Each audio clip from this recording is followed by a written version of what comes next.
Hi, everyone, and welcome to Loneliness 101, Future Health Second Live session. We appreciate everyone's participation, and we hope you find today's session helpful.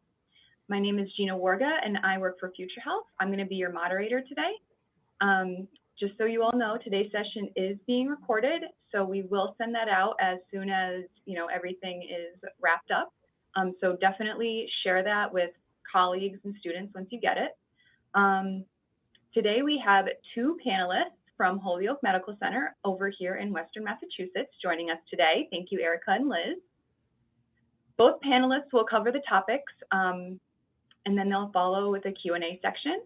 So if you have a question that you didn't submit through email, at the bottom of your screen there is a Q&A section that you can just type in, and hopefully we'll get through all of those. So let's get started. First, we have Erica Hajati. Her experience is in innovative models of healthcare and delivery, multiple disciplinary, team approach, and preventative care. Erica, welcome. The floor is yours. Thank you so much, Gina, and thank you, Future Health, for inviting us today. I'm very excited to be here talking about a topic that we're all so familiar with. I think we can all identify at some point in our lives what it means to experience loneliness, that sense of not being connected or feeling like we're isolated. So I work, as Gina was saying, at Holyoke Medical Center. I work as a psychiatric nurse practitioner. The topic of loneliness is something that we're familiar with our day-to-day work. And I think, well, we can start with this slide. So what is loneliness? So loneliness, as we all know, is experience of feeling not connected, alone. It is a personal and subjective experience. Periods of loneliness are very common and universal experiences, but there's a lot more, when we think about loneliness, that affects our mental health, of our, sense of wellness. When we feel lonely, we usually experience physical symptoms, physical sensations of pain, of restlessness, anxiousness. And there's a reason why we're wired to feel lonely. So when we talk about why humans feel lonely, we have to remind ourselves, the same way as, when we experience physical pain, it's a way of our body to let us know that something is happening, that we're in some kind of physical danger. When we experience emotional pain because we're feeling lonely, that's also a way of our human race kind of remind us that we need to be connected with other people, because it's a way of survival and the importance of social bonds. There's been multiple studies about pain and loneliness and what it means. We have a slide here that shows that when people were asked to think about rejection, the same parts that cause physical pain were activated in the brain. And loneliness alone has a lot of other physical consequences. So when people feel lonely, they're more prone to develop cardiac conditions. They're more likely to have high levels of cortisol and be prone to, develop diseases or get sick more often. It lowers, your immune system's ability to fight infections. And then I think Liz will talk more about, what it means to feel connected and what we can do about it. So does anyone have any questions? We have a few that have been emailed in. If you need to ask, there's a button that says Q&A at the bottom, and we will also pay attention to those, so feel free to ask there. So first, I often hear students, mostly older students, talk about the difficulties of making friends later in life. What are your recommendations for how to make friends as a middle-aged adult? And that was sent in from April. So that's a great question, because I think so loneliness is a subjective experience. You can be surrounded by multiple people and still feel very lonely. So what happens later in life when you feel like you don't have meaningful connections with others? I think the key is to start look at, what are those relationships close to me? What am I looking for in a relationship? And in a way, not wait for other people to come to you, but also you start facilitating those interactions. Great, thank you. The next question we have is, how can we reach out to others who seem lonely while maintaining social distance? So Liz will talk more about this, but the social distance is different from physical distance. Oh, okay. Now, last question, Erica. Okay, how do we know that we are lonely even though we might not feel it? And that was sent in by Angel. Yeah, so that's a great question too. I mean, as we see changes in our environment, I mean, with the epidemic, and Liz will talk more about this, we may not realize that we're isolating, that we're not reaching out to people, that we're struggling, but we're not, we're in a way thinking that we can do it on our own. So keeping that balance, thinking, I used to reach out or see my friends so often, or family, I'm not doing it now. So trying to keep track of that and be mindful, because you may not feel it, but the effects will be there long term. We actually have two questions that were typed in, so I am going to ask those as well, okay? One is, can loneliness be a cause of depression? Yes, that's an excellent question. Yes, it can. And, again, like Liz will talk about how loneliness alone was a big predictor for depression.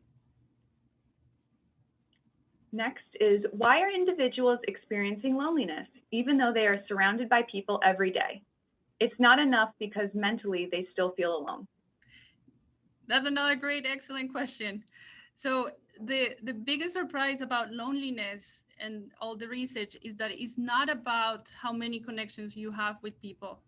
It's about how meaningful they are. And we have a way of relating to people that we learned since we were kids. So there's people who struggle with that sense of emptiness or loneliness.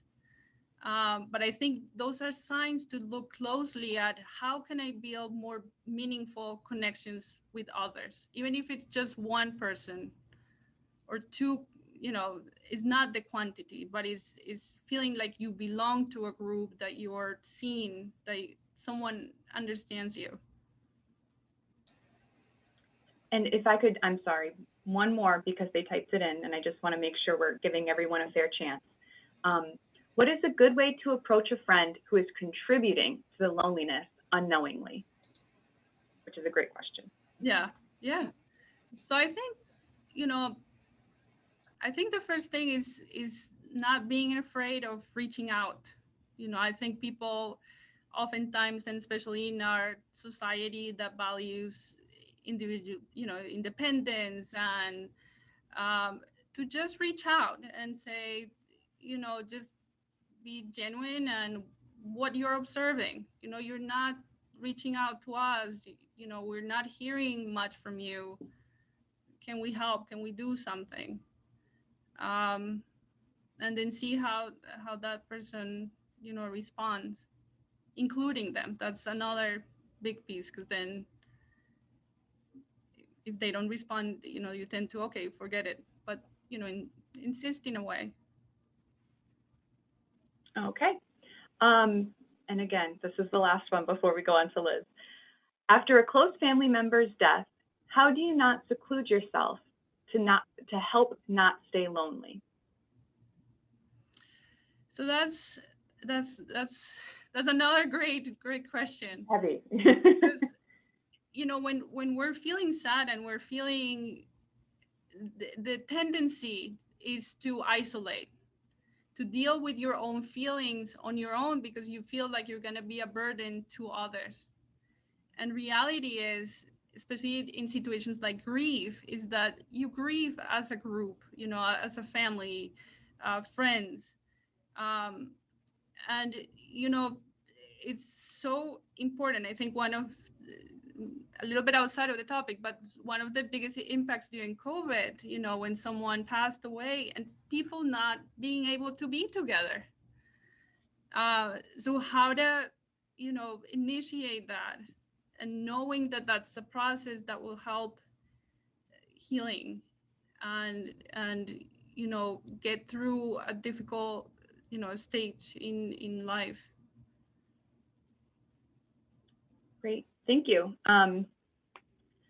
So next we have Elizabeth Drozel. Liz specializes in collaborative problem solving, crisis intervention, and trauma-informed care. Liz currently manages outpatient behavioral health and dual diagnosis services at Holyoke Medical Center. So Liz, I will give you the floor. Wonderful. Thank you, Gina, and thank you, FutureHealth, for having Erica and myself participate in this webinar. I hope everybody finds it helpful. So I'm going to speak more of the determinants of loneliness, a study that was recently done with college students, and some resources and some things that you can do now that you have this information. So we'll begin with the determinants of loneliness, and there are 3 things that contribute to our perception of loneliness. The first is each person has their own level and need for social connection. Some may need more connection while others need less. The second is our ability to self-regulate emotions during periods of loneliness, and those emotions and how we deal and how we cope with the feelings that loneliness brings up for us. The third piece and determinant of loneliness would be how we perceive our interactions with others. And I think this kind of goes back to, that friend question, and I think a couple others in there, even with how we're thinking or how the other person may be even reacting to us and what we're perceiving on their reactions. So if we think a person might not be interested in what we're saying, it may increase our perception of being lonely and not feeling like we have a group to support us. Gina, if you want to switch to the next slide, we can go on to the definitions. And this was one of the questions too. So the definitions, before we start talking about how the pandemic may have affected our sense of loneliness, it's important to really identify the different definitions between social distancing, solitude, and loneliness. Social distancing is being just physically distant. Solitude is just being physically alone. Loneliness, which is also linked with that isolation piece of it, really involves those emotions that are triggered from being alone. And again, it goes back to how we kind of deal with the emotions that are brought up by that. Gina, if you want to move on to the next one, we can start talking about that survey. There we go. Is that not it? Oh, I'm not sharing. Hold on. There you go. Perfect. All right. So actually, in April or May of 2020, researchers completed an interview survey with 195 college students located in Texas. The chart that you see on the screen at this point actually highlights the findings of how the pandemic has affected those individuals and their stress and anxiety. So to highlight and to identify that some people actually were affected differently by the pandemic. 71 did report that, the pandemic and being socially distant and needing that physical isolation did increase the stress and anxiety for them. However, 20% reported that they felt about the same, and their stress and anxiety was very similar to what they had already previously experienced. And 9% actually reported that it decreased. Their stress and anxiety decreased when kind of things were shut down for that period of time in order for the pandemic to kind of be present. So this points out that some people feel more comfortable in solitude while others are struggling and yearning for that connection. And how important it is to those that are dealing with this.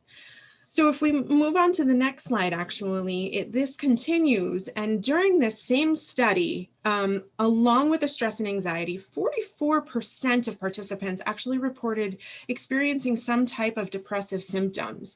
And those depressive symptoms included 33% reported loneliness, 12 with insecurity, 10 for powerless and hopelessness, 8% for academic performance, because remember, these were college students, and 6% for overthinking that were contributors to any type of depressive thoughts at that point. In this study, they also found, and it's important to note, that 8% of these individuals, of the 44% individuals that were surveyed, experienced some version of suicidal thinking. And that really, really shows how severely loneliness can affect us, each and every one of us. Maybe it could affect you differently than it affects the individual next to you. And I think this study highlights those differences quite well. Gina, if you want to move on to the next one. Oh, we skipped one. Oh, okay. So it actually, there was one in between that had to do with what happens when we feel connected. So I'm just going to kind of review that while we look at this as well. And so oxytocin is actually associated with the happy hormones such as dopamine and serotonin. It's linked with connection, love, attachment, and even the birthing process. And why I say that is because when someone is feeling connected, it's released within our system. And when we feel connected, it's been associated with lower anxiety and depression. It's led to higher self-esteem, and it's improved your immune system, similar to what Erica was speaking about previously. Now we can go back to that one, Gina. All right, so we just reviewed why connection is so important, but now what do we do with this information? So some ways or some ideas to increase connection while remaining physically distant, as we are still involved in this pandemic, is using technology to its fullest. Learning something new using Zoom, FaceTime, Google Meet, creating or participating in a virtual group or class, meeting outside, of course, weather permitting, in a safe and healthy way, or, kind of going old school with a handwritten letter and pen pals from across the country or even down the street.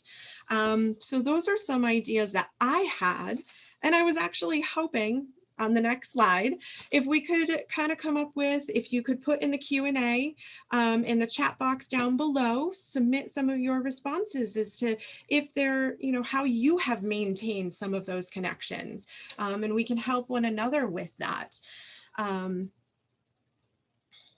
So let's see. Let me see the Q&A. We do have questions, which is great. Does anyone?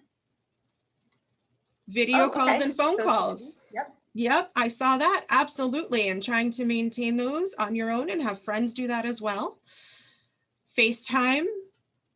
Oh, virtual game nights. That sounds awesome. It's a great idea. Playing games with friends online, video calls, yard visits. Yep, outside, being outside as much as you can. especially depending on where you are in the country. Parking lot lunches. I like that one. Yep. I see people drinking coffee in parking lots a lot, and I thought that's a great idea. Yeah, in my town, we actually had a group of people. We have like this town common area. We have a group of people that would take their lawn chairs and just set up in a big circle. So they do still have that connection while still being physically distant from one another. Writing letters, moving back home, absolutely. Baseball field, playing catch. These are all awesome. Walking tours online with friends. Oh, I love that. WhatsApp, yep, communities. Okay, I think these are awesome. Virtual escape rooms. Yes, those have really come up. These are great. Walking the dog, cooking night with friends. Awesome. Fantastic. Yeah, thank you guys. These are great ideas. I hope, these have helped everyone involved and can read some of them. But now what do we do if it goes beyond just missing that connection, to intense loneliness or even that depression? So if you want to put up that one kind of last slide, thank you, Gina. And it's coping with loneliness. And so here are some ideas and some resources that hopefully will be helpful if you or anyone may be experiencing some of this. So finding or creating sources of comfort, music, exercise, what kind of helps you feel comfortable, even if it's, your nice jammies or something for, a couple hours or a movie or something like that. Practicing self-compassion.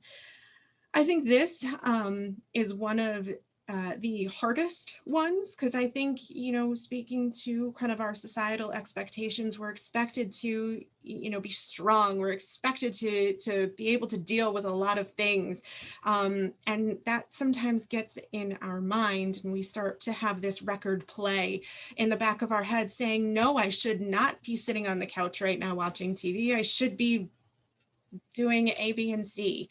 But that self-compassion piece can be really helpful in saying my body or my mind needs to just be for a moment, and that's okay.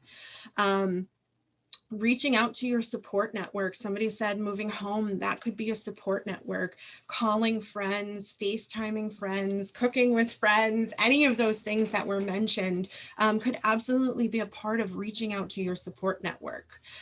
Choosing healthy habits. Now, I put this on here because I know sometimes it can be really tempting during stressful times to just reach for what makes you feel better faster. But what's really important during this time is what helps you feel better longer.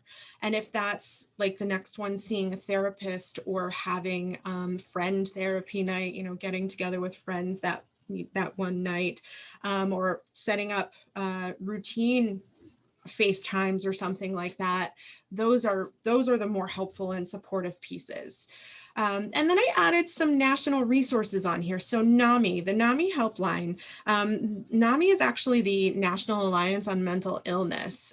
They have a ton of resources. You can call the 800-950-NAMI and they will provide resources, or you can even look them up online.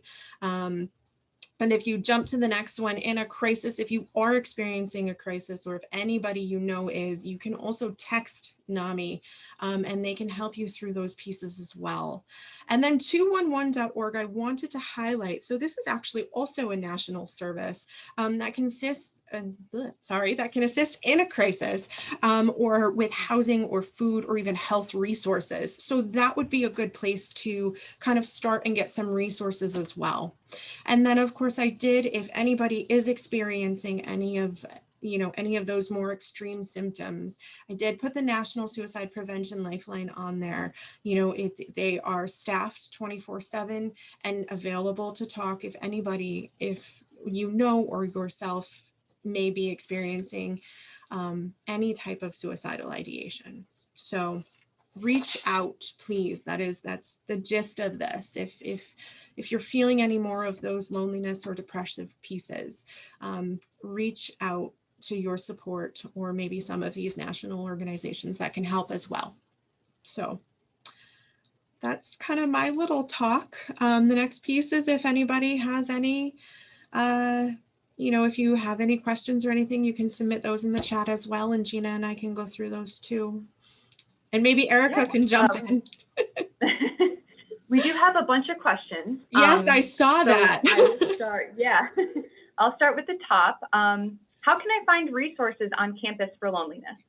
Yeah, so I would actually, and I don't know if Erica has any other ideas, but go to maybe the mental health center or counseling center on campus, or even the student services center. Any of those places would probably be able to help with that.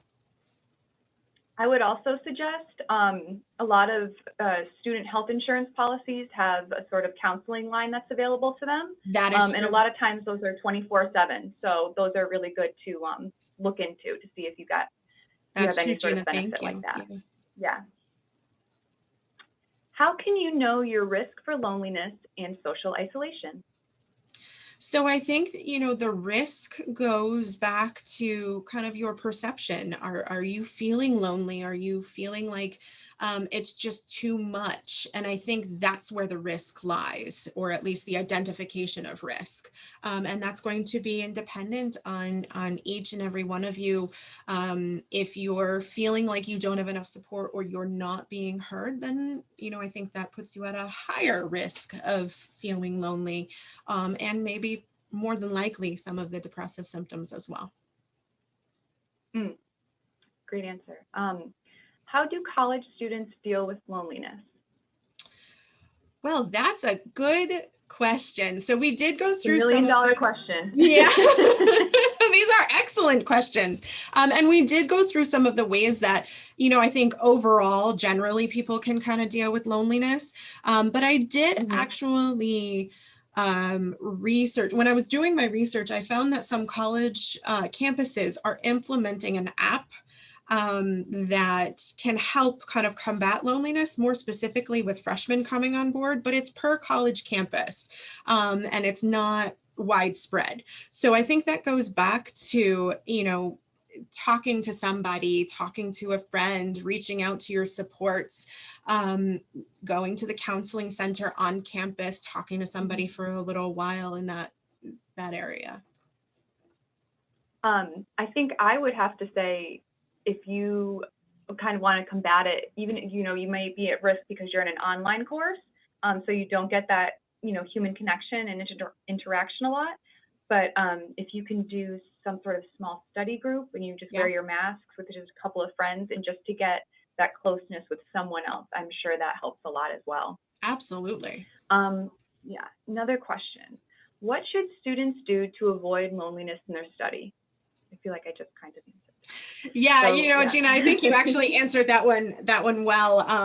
Just trying very hard, maybe putting at this time during the pandemic, I think each and every one of us has to put forth a little bit extra effort to kind of make that social connection. So developing those study groups, or, meeting outside, or doing the parking lot lunches. I liked that one. Something like that, I think could really be helpful. Yeah, that's a great one. Is there some sort of exercise or questions that you can ask yourself that would help you realize you're lonely?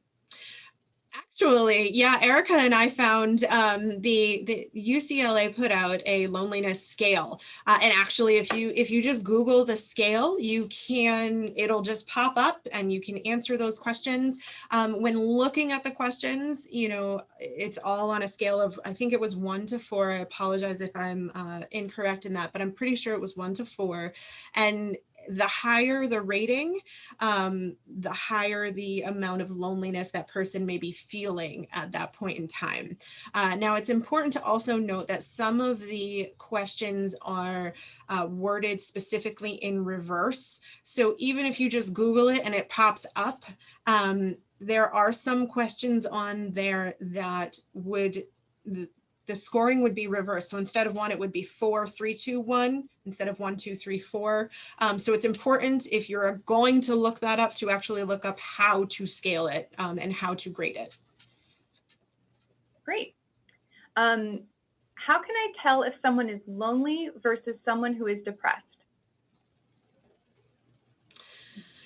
I think they go hand in hand. Yeah, I think if somebody is feeling is really having those emotional triggers of loneliness, I think they are already experiencing some version of depression, whether it be mild or major depression. But I think loneliness often will go hand in hand with depression. And I think at that point, if anybody is feeling more in that arena, it's probably, as a therapist, I tell this to everybody, but it's probably time to talk to a therapist to really determine kind of where that person is at, and help them through it. And I would add also how long you're feeling that way. Yes. If it stays, if it's a sense of loneliness that happens, for a week, something, you feel disconnected, versus feeling lonely for months and then finding yourself, like you don't find pleasure in things that you used to enjoy. And then along with other changes like not sleeping well, not eating well, more kind of sense of worthlessness. And if it starts adding, and you notice that it's just progressively getting worse, definitely that's an alarm. Just again, like, to reach out and to not, don't wait. I think that's one of the main concerns. Sometimes people think that things will get better on its own, and it's, reach out. I did have that UCLA loneliness scale, and I'm sharing it right now. Oh, awesome. So actually, so this someone did ask about that on the thing. So this is part of the UCLA loneliness scale. So I actually kind of cut it down a little bit. I took some similar questions out just so we could look at it and know that something was there. But if you do look at the questions, the ones with a little asterisk on them are the ones that are scored in reverse. So like the first one, I feel in tune with people around me. So that would, while it says 1, 2, 3, 4, while scoring, that would be a 4, 3, 2, 1. And I want to say that this is the same scale that they use for all the studies when they see the effects on our health. Yes. When you're feeling lonely. Mm-hmm. Great. Glad we got that popped up. What do you recommend to an international student who is over in the United States and feels alone and isolated? So, as a fellow immigrant, so I mean, it takes time to build a sense of community. There's cultural differences, but I found, like, colleges especially, they have different kind of groups, maybe other international students, and really reaching out. It's building a new community, so it does take time, but get involved, meet people, new activities, have an open mind. So let's see, here's one. I had a major depression crisis 1 year ago, and now I am experiencing the same symptoms, but much milder. Do you recommend me to go with a therapist? Absolutely. Yes, absolutely. I think if someone experiences depression previously and they start seeing the symptoms again, and hopefully not as maybe extreme as they were previously, but if you begin to see the symptoms, absolutely reach out, to prevent it going any further. Absolutely. And therapy is all about, therapy is all about prevention. It's about processing what's going on right now and being able to prevent and cope with things in the future. So absolutely.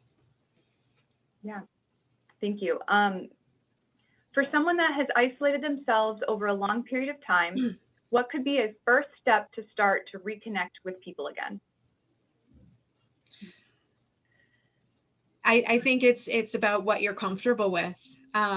Erica, interject at any point. I just, I think it's about what you're comfortable with. I think when you isolate or, and I'm not sure of the reason for isolation, excuse me, I think that depends on it as well. But when you've isolated for so long, geez, I'm sorry. I think it depends on what you're comfortable with going forward. Yeah, I would add, as Liz says, exploring why. Yeah. Why do you think you have isolated? What is the barrier? Is it the fear of rejection? Explore a little bit more and then, see how you can reach out to others.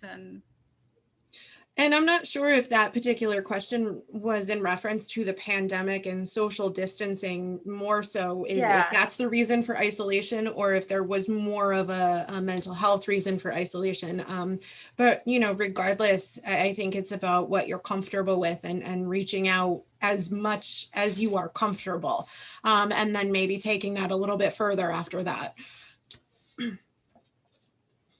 We have a question. It says, would establishing relationships with professors help or creating class group chats? I would say so. Yeah, I mean, absolutely. I think, again, whatever everybody's comfortable with, I think it's just establishing positive relationships in general. We do have not a question, but someone asked, can you please emphasize on going to therapy to that person? Please let them know that our school offers brilliant counseling services and it was dramatically life-changing. And that's true. Many, more than not, campuses will offer counseling. Absolutely. It is probably, again, more often than not free. And even you can even do texts now if you can't get an in-person. There's BetterHelp. There's a few different apps that you can get that'll hook you up with a real counselor. But I would say your best bet for now is see what campus support you have. Yep. In case of fear of rejection, what should we do? So, I mean, that may be, again, an opportunity to, we all have experienced some degree of rejection in our life, like the sense of loneliness. But when it becomes problematic, when that rejection paralyzes you, when you feel like you're not bringing anything into a relationship or connection with someone. So that, again, we talk about therapy and exploring, these kind of questions, because it may bring up more things that have been going on for a while. So being aware of that, being aware of, to what extent this fear of rejection is preventing me from reaching out. What's the worst that can happen? And sometimes the worst, when you realize, is not the end of the world. Sometimes it may feel like it is. So just looking closely, like how much it's affecting. And I also think preparing and having the support behind you. So starting to see a therapist and then have that support so you can come back and process, if there was rejection or not, or, was it a surprising interaction that actually happened positively, those types of things. I think that's beneficial as well. We have a question. How can you prevent loneliness at home? And it kind of sounds like maybe they live alone, is my guess. Yeah, so I think we answered a piece of that, and I'm not sure if it goes further, but I think we were able to answer a piece of that and kind of reaching out to any support networks around you. Again, maybe during the pandemic, virtually, if possible. If not, maybe via phone or meeting outside, if possible. And I'm not sure about capabilities, but pets are also really helpful, and they can also help decrease some of that if you are able to take care of one. They can absolutely help with that as well. Yeah. The other piece, like volunteering, I don't know how much Volunteering, yeah. that sense of empathy for others Yeah. does decrease our sense of loneliness. In fact, people who do things for others ironically feel less lonely.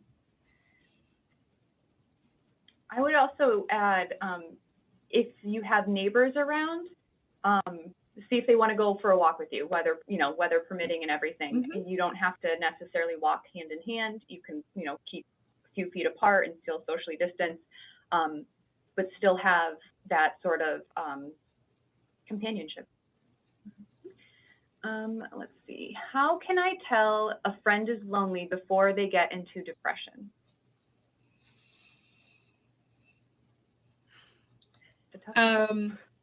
I think it's really being the support for that friend. I think it's opening up the conversation in as much of a positive and supportive manner as possible, to be able to help them receive maybe the help and services that they might need to hopefully prevent that, it may prevent it from getting any worse or sinking into more of a deeper depression. I Erica? would say if it's someone close, it's not uncommon that others will see it before you see it.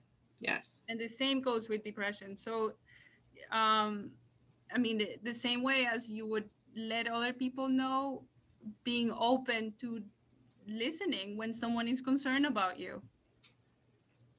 Yes, absolutely.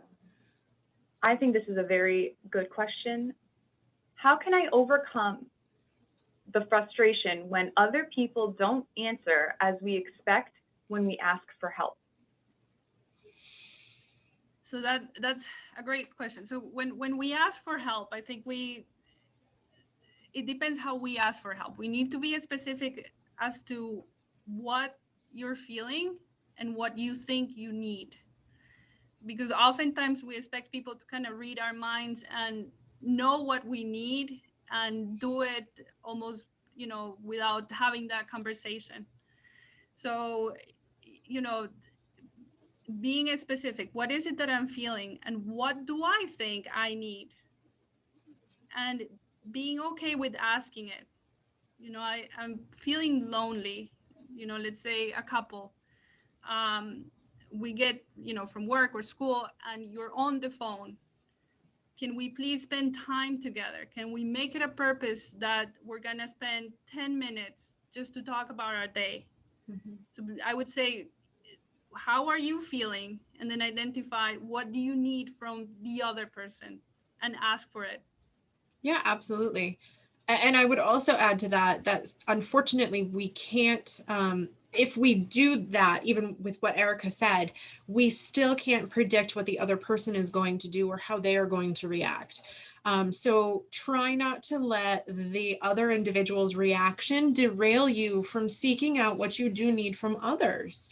Some individuals will be absolutely open to helping as best that they can and whatever you need. And some, unfortunately, some can't even handle what they are feeling, and don't know how to help you. So it's important to remember to not let other people's reactions derail you from seeking help.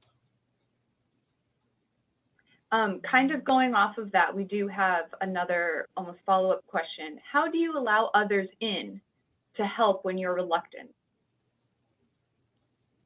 Yes, so I think that's a piece by piece. I Yeah. think it's a trial and error, and that's a very common question in my therapeutic work that I have. Many individuals with trauma come, very guarded, and understandably so, or have had that version of rejection previously, and they don't want to experience it again and again, understandably so. But it's, being able to have self-compassion, understand where you are and what you need, and then be able to put yourself out there little by little. and not stop asking for help. In that, if you get a not so great response from someone, that doesn't necessarily mean anything against you. So maybe that person isn't ready to help, but maybe somebody else would be. Erica, do you have anything to add to Yeah, that? I mean, I would say that you said something key, whether, and it's the sense of trust, that for anyone to accept influence from others, you need to feel that that other person has your best interest at heart. Yeah. So it starts with, who is the other person, Mm-hmm. and can I trust that person, and then allow that person to be a support. But if there's no sense of trust, or that that person has your best interest at heart, sometimes it's hard to listen or be open, you know, to be vulnerable with someone. Mm-hmm. I have a student asking, when I get lonely, I tend to overload myself with activities and try to make it better. It gets to a point where I'm asking myself, am I just distracted or not lonely anymore? But it's very hard to tell the difference sometimes. Go ahead. That's it. That's I was great. gonna say I'm not sure how to ask how that's a. I think that goes back to, when we have these feelings, restlessness, need for connection, and Mm-hmm. we're getting ourselves involved in a lot of things, and then still feel like, what is it that we're getting? I think it goes down to, what are those meaningful connections? Like, am I really forming, am I going to different places, having these superficial connections with people, or do I really feel like I'm connected, with a person, with a group, that I belong? And again, it goes to, it's not so much the quantity, but the quality, and what else is going on. Yep. Does physical exercise help with loneliness? I I think so. I mean, I think so in the sense that, at least, so when you're exercising, there's a lot of endorphins that you are creating, that your mood tends to be more stable. So how does it help the exercise? It will help. It is a protective factor to develop, like, more serious depression. It may allow you to see things differently. I'm feeling lonely, but Mm-hmm. I'm hopeful that I can, do this or engage with this, or so definitely exercise for your mental health, for all our mental health, is key. Absolutely. And Yes. it gives you another kind of platform to create some connections, a platform of interest. So, oh, you're going for a walk? Oh, I'll go with you, type of thing. Yeah, absolutely. I get anxiety when I feel lonely. It's almost daily. Should I try medication? So you're speaking to a therapist and a medication provider. So in combination, I think both are very effective. I guess Erica can speak more to the medication piece, but I want to encourage that therapeutic piece and processing piece as well to that loneliness, because there might be some other things beneath it. So I would say, the side about loneliness is that you don't want it to become so problematic that you become depressed. Right. You don't want to eliminate all kind of painful emotional experiences in life, because that's just being human. You can't take it out. Unfortunately. Right, it's part of what makes you grow as a person. Right. So, I think it depends. The sense of loneliness alone, would I say yes, take medication? Not necessarily, but it may be more things coming up that you may need support. Definitely, like the therapy, to explore that more. I have three kind of they're not questions, but I'm going to address them. And I do want to remind everyone that it is being recorded, so we will send that out. But going to health services is difficult while others are watching you. Do you have suggestions where I can get help or talk to someone? And I did mention before, a lot of times you can get help online. There are apps. There's telephonic counseling that your health insurance can provide you sometimes. So definitely look up those benefits. And the negative stigma of going to counseling is definitely something that we have been, combating for years. And if people are definitely getting better about going to therapy, it's always confidential. So please don't think because you go to your student health services that they're going to say anything to, your coach or your teacher. It's confidential. And if you're still not comfortable with that, there are many applications, like I said, in telephonic counseling. So I don't know if you ladies want to go off of that as well. I mean, definitely now it's amazing how many mental health services are telehealth. Absolutely. And there's even new regulations where like you can see providers even, across different states sometimes. So the access to mental health, I think now is increasing. And I think that it's been a learning experience for everyone, insurance providers, mental health clinics, to break, facilitate that access using, telehealth and other, resources. Yeah, and I would also add, if you look up your community mental health clinic, if that's, if going on campus is not something that you're interested or online, absolutely look up your community mental health clinic. A quick Google search should pull some of those up.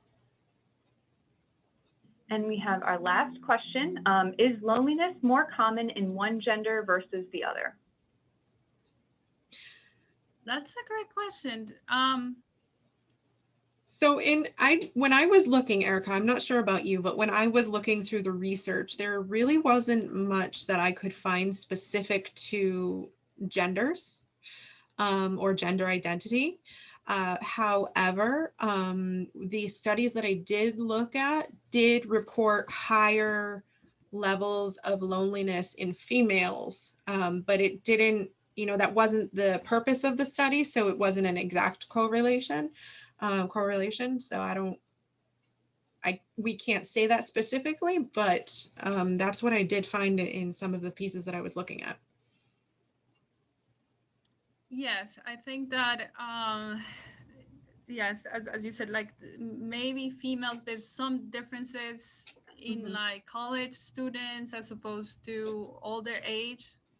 Right. There's more sense of loneliness, or loneliness as predictor to more serious outcomes later in life than during college years.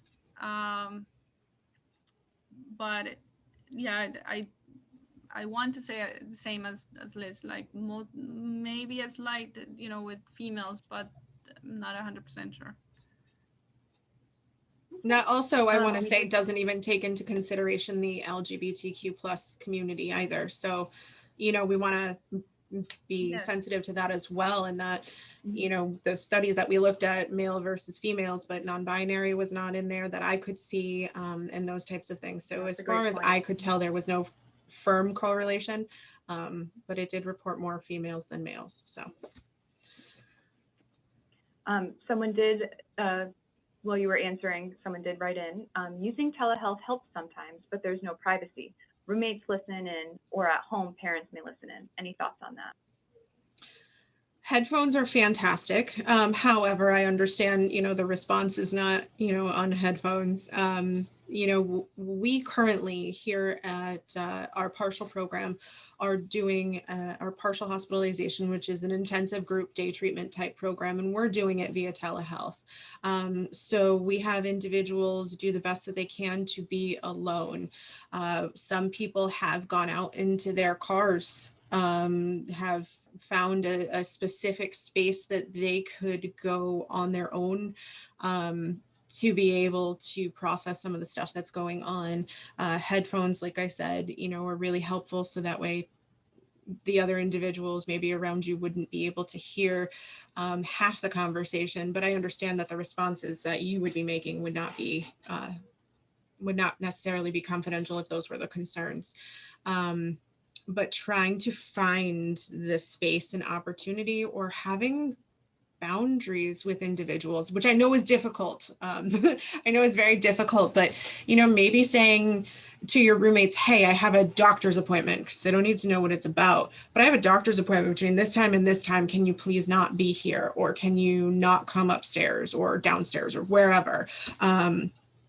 And setting up those parameters for you to feel safe within that, if that's doable. I know sometimes it's not. I know sometimes it might be, but it might be an opportunity. Oh, Okay. I see they have an empty office on campus. Yes. That's a great idea, actually. Yeah. I would have never thought of that. And I'm not sure if the students or anyone else watching this can see, but someone just commented, we have an empty office on campus that's available for students to reserve for appointments. So that's great that they have a place that's great, quiet, no one else can hear. Yeah, that's great. So that is it for the questions. Nice.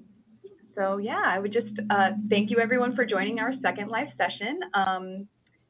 We should be sending out the loneliness recording in a few days, and please look out for that, share it with everyone, and thank you again, Liz and Erica. Thank you. You're welcome, and I'm going to end it now.